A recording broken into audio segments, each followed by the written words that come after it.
Have you ever asked yourself, what is sin? The short answer is found in James and 1 John. James 2:9, but if you show favoritism, you sin, and are convicted by the law as lawbreakers. Thus, when you break the law, you sin. 1 John 3:4, everyone who sins breaks the law. In fact, sin is lawlessness. Christ himself was asked what the greatest commandment was. Mark 12:28. He asked him, of all the commandments, which is the most important? The most important one, answered Jesus, is this.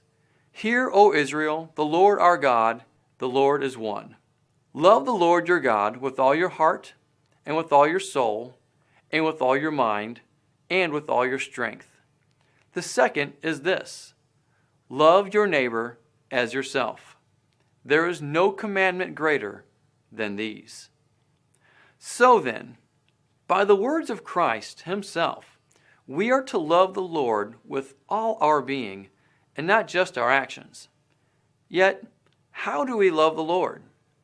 1 John 5:2-3 says, by this we know that we love the children of God, when we love God and observe his commandments. For this is the love of God, that we keep his commandments, and his commandments are not burdensome. So then, to love the Lord is to obey his commandments.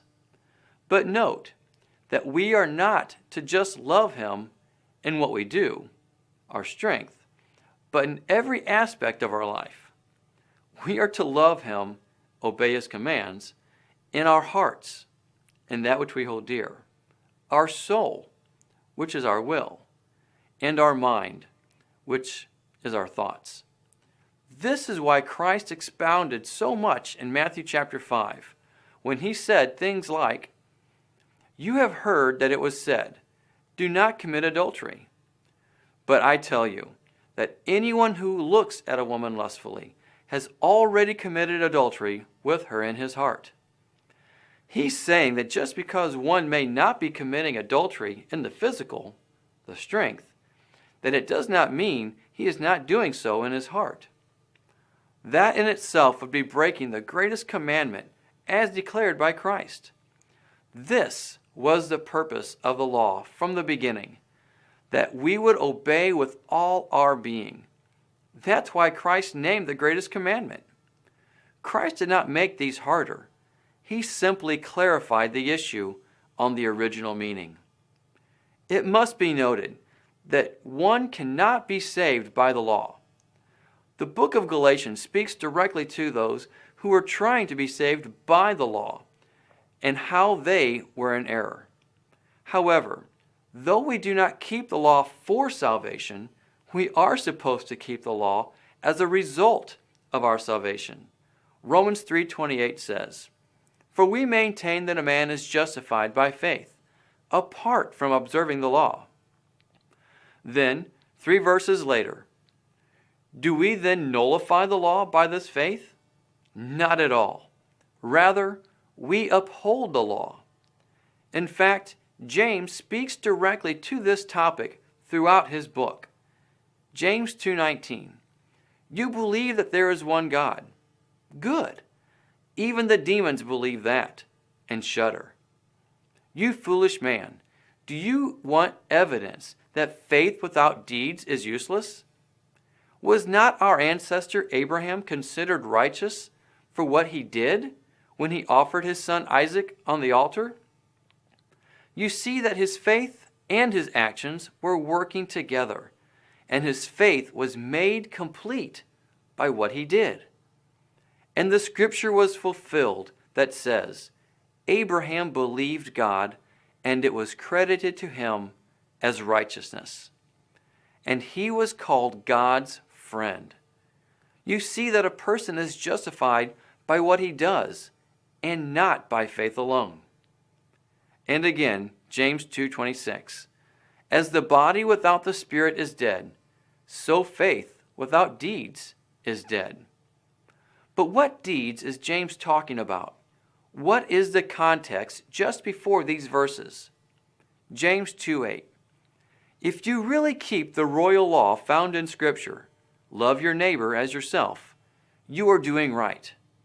But if you show favoritism, you sin and are convicted by the law as lawbreakers.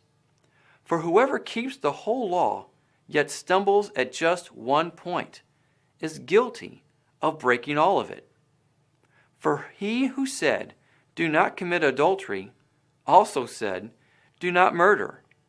If you do not commit adultery, but do commit murder, you have become a lawbreaker. And then he continues, "Speak and act as those who are going to be judged by the law that gives freedom, because judgment without mercy will be shown to anyone who has not been merciful." Mercy triumphs over judgment. What good is it, my brothers, if a man claims to have faith but has no deeds? Can such a faith save him? The whole context, that which James is proclaiming, is based on obedience to the law. He later mentions in chapter 4, "Brothers, do not slander one another. Anyone who speaks against his brother or judges him speaks against the law and judges it. When you judge the law, you are not keeping it, but sitting in judgment on it. So then, though we do not keep the law for salvation, we are supposed to keep the law as a result of our salvation. In fact, as mentioned before, we are told that to love the Lord is to keep His commandments. Again, 1 John 5:2, "By this we know that we love the children of God, when we love God and observe His commandments." Verse 3, "For this is the love of God, that we keep His commandments, and His commandments are not burdensome." The law can't save.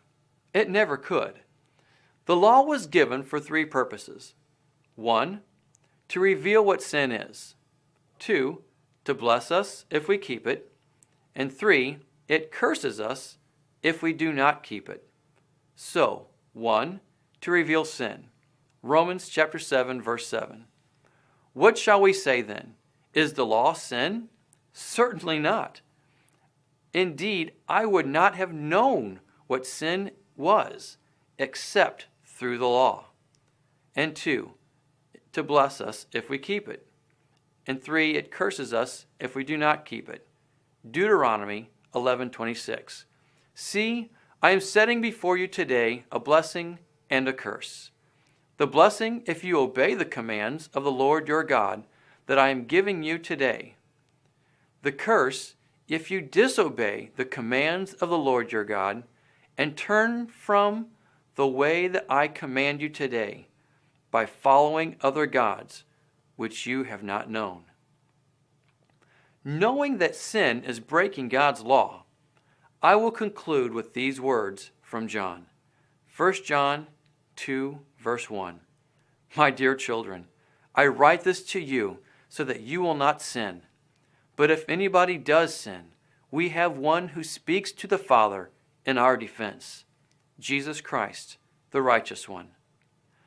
I pray that all of God's people comes to the realization that when we break His law, we are offending Him. Thank the Lord for His grace and mercy as He teaches us to walk in His ways. Shalom.